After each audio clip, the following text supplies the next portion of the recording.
weeks to finish out our quest. Redneck archaeology.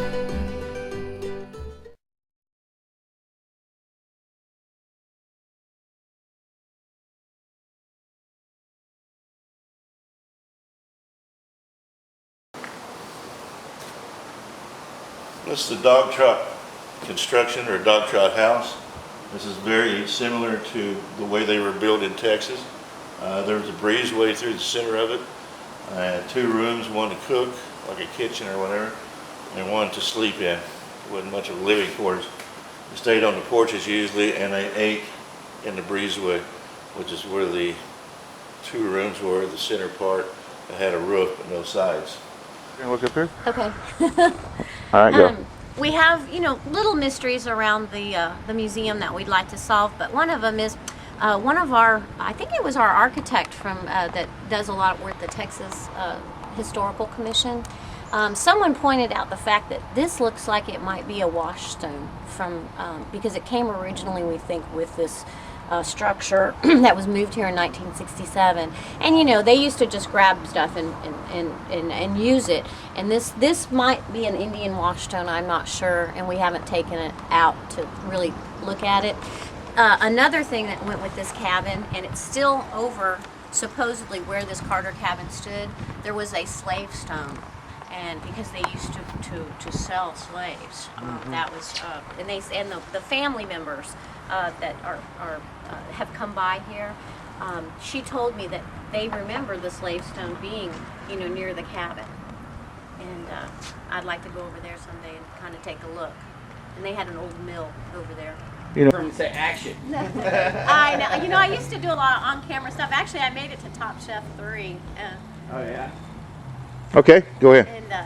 And this is the Potter Watson cabin.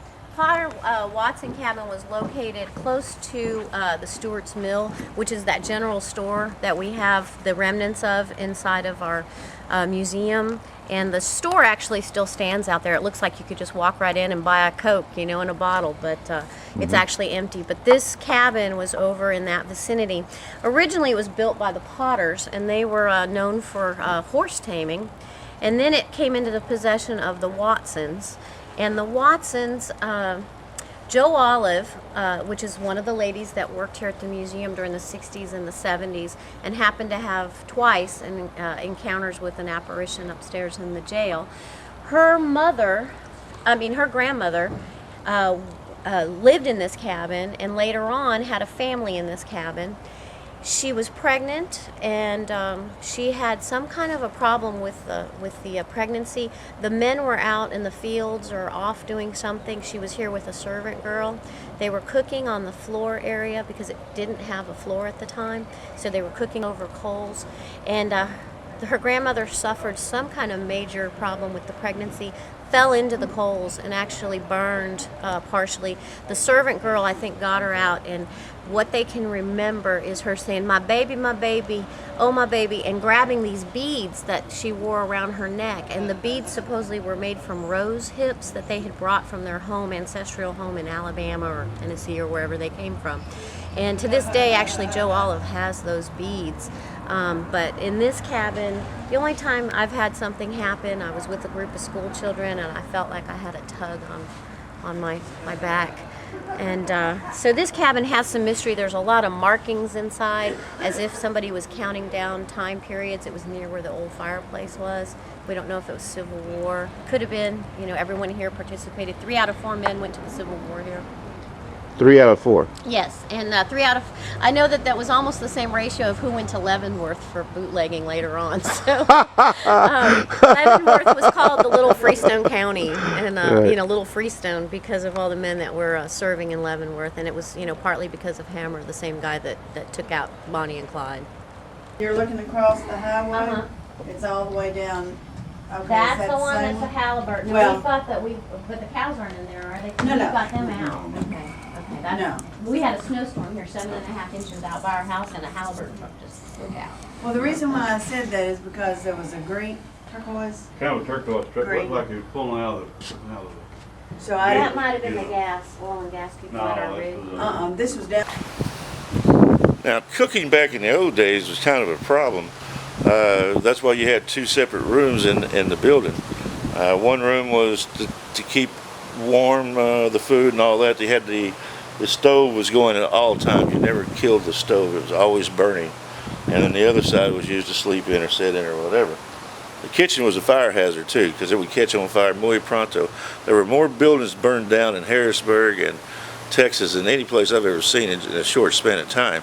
Almost all of Harrisburg was burned after the Mexican troops came and burned it. So later on, whenever they rebuilt, they kept burning down.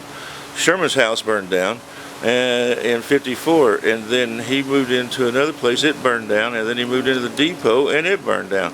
So, you know, then Jane Harris's house burned down in 1888. All right. So there's just a continuous, chance of flames and fire. With a live fire going into a wooden structure, yeah, you can see why.